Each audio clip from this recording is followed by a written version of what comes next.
morning, everyone. We're going to begin with some brief remarks from Chief of Staff Mark Meadows, and he'll be giving you all an update on Phase 4 negotiations.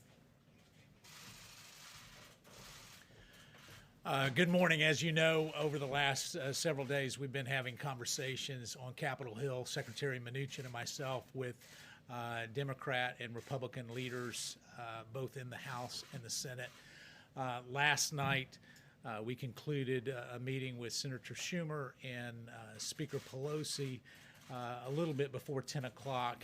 And at the President's direction, we have made no less than 4 different offers to Democrats on Capitol Hill on how we can make sure that the enhanced unemployment that is set to expire today, along with eviction protection that is set to expire as well, is protected. And those 4 different offers have been actually rejected, but more importantly than that, they've not even been countered with a proposal. So the Democrats are certainly willing today to allow some of the American citizens who are struggling the most under this pandemic to go unprotected. And the President has been very clear for us to be aggressive and forward-leaning to make sure that they get protected. And yet what we're seeing is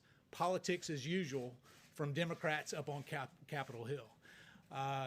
It surprises me that when we talk about compassion and caring about those that truly are in need, that a temporary solution to make sure that unemployment, enhanced unemployment continues, has been rejected not once but multiple times.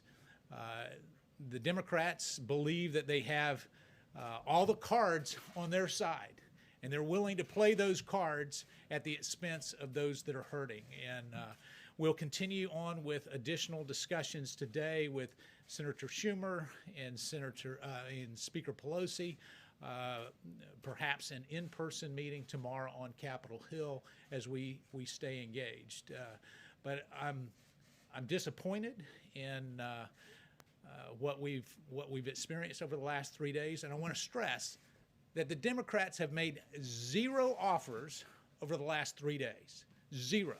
And so in a spirit of compromise, the President has sent us back not once, not twice, but 3 different times to try to find some common ground. And what we found from our Democrat negotiators is that they are bumping the price higher than the very bill that they passed out of the House several weeks ago. And to give you a particular example of that is in their HEROES bill, they have $100 billion for schools. We matched that offer and actually put forth a proposal for $105 billion for schools for K through 12 and higher institutions. And yet, what did they say to that? Oh no, that was 2 months ago. We want to increase the amount of money that we send to schools to $400 billion. We're going in the wrong direction. They're going in the wrong direction because of partisan politics. It is very disappointing.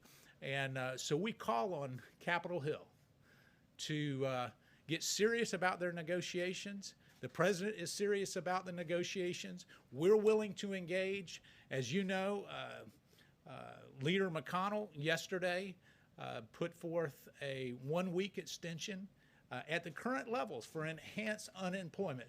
And what did we see? Senator Schumer objected to that. So there's no clearer message that the American people should receive other than the fact that the Democrats are willing to play politics at a critical time in our nation's very dire circumstances as we deal with this pandemic. So I wanted to give you that brief update so that you could have it straight from the negotiations as they've happened over the last 3 days. And as we work, I'm gonna turn it over to the press secretary, and I think she's prepared to answer all the questions. liability insurance? Is that a red line for you guys? McConnell said it was. Thank you, guys. I think she'll address that. I'll take your questions in just a moment. The chief has to run to a meeting. But earlier this week, I just wanted to start off with an overview of what we've been doing on COVID. President Trump visited the great state of North Carolina to highlight the important work being done as part of Operation Warp Speed.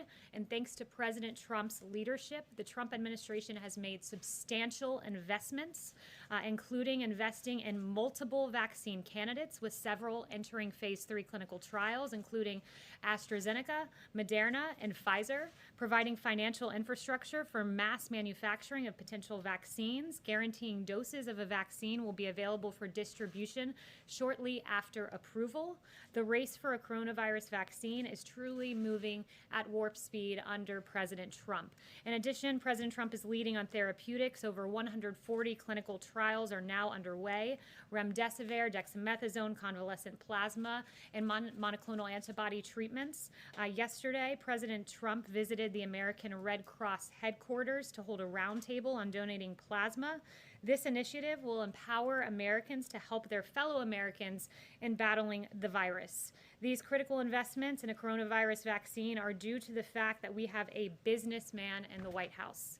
And according to the Wall Street Journal, quote, Democrats blame the U.S. case surge on inadequate testing and contact tracing, but the U.S. has averaged 2 to 3 times more tests per capita than most European and Asian countries. Indeed, we've done more than 59 million tests, with India at number 2 with just about 14 million tests, so quite a difference there.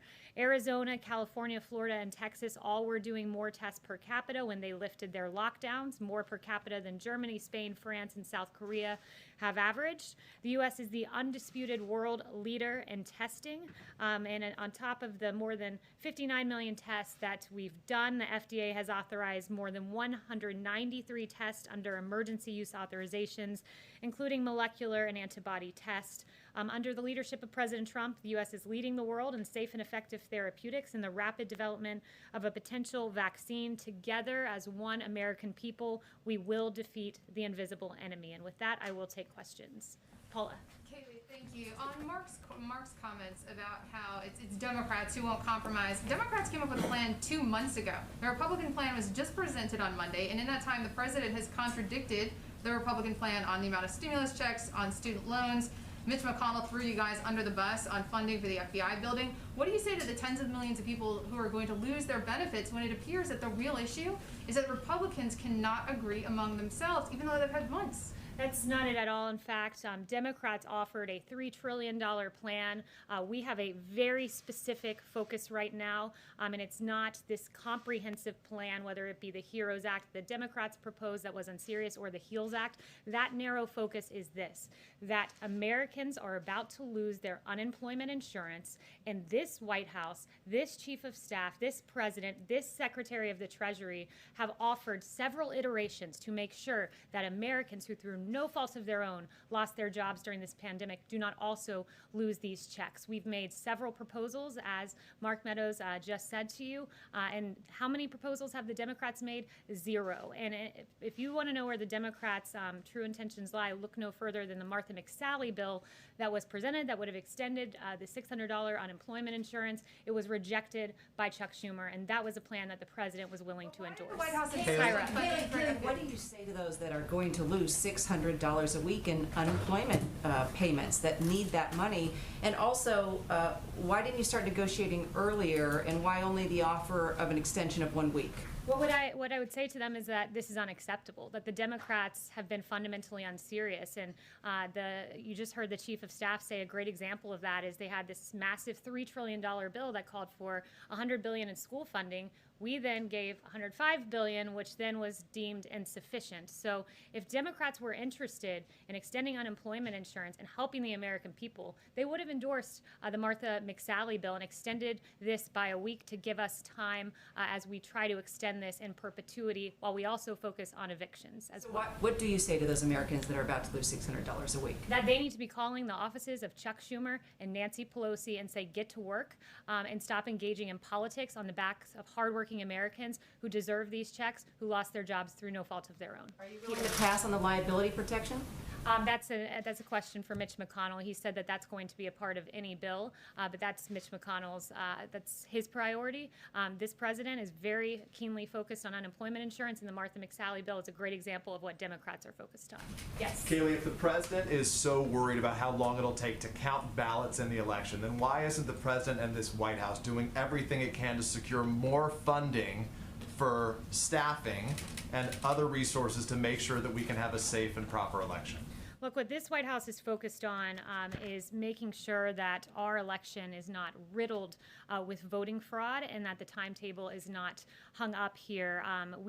There are several lawsuits that the campaign is engaged on, and I would point you to the campaign for specifics that doesn't on answer those. my question, though. My question is, what is the White House doing to get more resources for funding and staff to make sure, as the president says, that it will be a secure and safe election? Well, as you know, Peter, states run their elections, and it is up to states to And make they're sure that asking they for have more the money. capacity. But what this White House is focused on is ensuring that what Jeffrey Toobin has said over at the New Yorker, CNN contributor notably, New York's primary vote count chaos signals trouble for November. And as he noted, you want to talk about the president, but Jeffrey Toobin himself, Democrats control the state government of New York. They are responsible for creating the fiasco that is unfolding now, and that is certain to get worse in November. States need to get their acts together when it comes to elections. And as we see in New York, where we're 5 weeks out from that election, and in fact, we still don't know the outcome of a congressional race, and that is certainly not what we want to see. And I'm asking in you about the November. president. You said, Yes, you asked why I was Darlene. asking about the president. I'm asking about the president because you work for the president. I guess Yes. the question is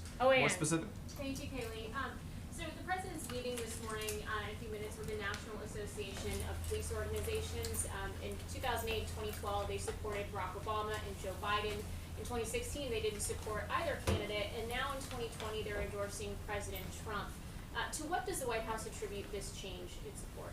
Well, it's clearly a change in the Democrat Party, Jen. When you look at the polling on defunding the police, ABC News, Ipsos poll, 64% oppose defunding the police. Huffington Post, 57% oppose. Rasmussen, 59% oppose. But make no mistakes, Democrats want to defund our law enforcement. It comes at a time where 64% of Americans say they are concerned that growing criticism of America's police will lead to a shortage of police officers and reduce public safety in the community where they live. The American people have seen very clearly where the Democrat Party of today stands. It's at an unacceptable place, and I think that this administration has shown great respect for our law enforcement, who every day are out there defending and protecting our streets in Democrat-run cities that have turned abundantly chaotic because of their lack of support and respect for law enforcement. Darlene. Can you explain why the White House did not counter with a comprehensive plan of its own? You said the White House was focused on two things, the unemployment insurance and evictions. Why not have a more comprehensive proposal to counter what the Democrats have put on the table? So I've walked through at this podium the more comprehensive plan that this White House was hoping to see, and our priorities like tax rebates, unemployment benefits, enhanced hiring and retention payroll credits, workplace tax credits, restaurant donations, and others. Those are all part of the HEALS Act. So there is a comprehensive plan that was put forward by Republicans on the Hill with several White House priorities in it. But right now, at this day, at this moment, our focus is making sure that Americans who have lost their jobs get their paychecks. It's why, as you heard the Chief of Staff say, we've made 4 proposals. Democrats have made precisely 0. Jen. But the nomination of General Tata, is the White House still behind that? The president still supports General Tata. Yes. Kayleigh, so is there anything that you agree with on the Democrats after all these negotiations? Are there any points of unity so far? Well, look, they've presented 0 plans. So we've presented 4, they've presented 0. So do we agree with them? It seems that they don't agree with us. The White House supports unemployment insurance benefits. The White House supports ensuring Americans don't get evicted. But what do the Democrats support? What do they stand for? So far, they've offered 0, nothing, except rejecting Martha McSally's bill to ensure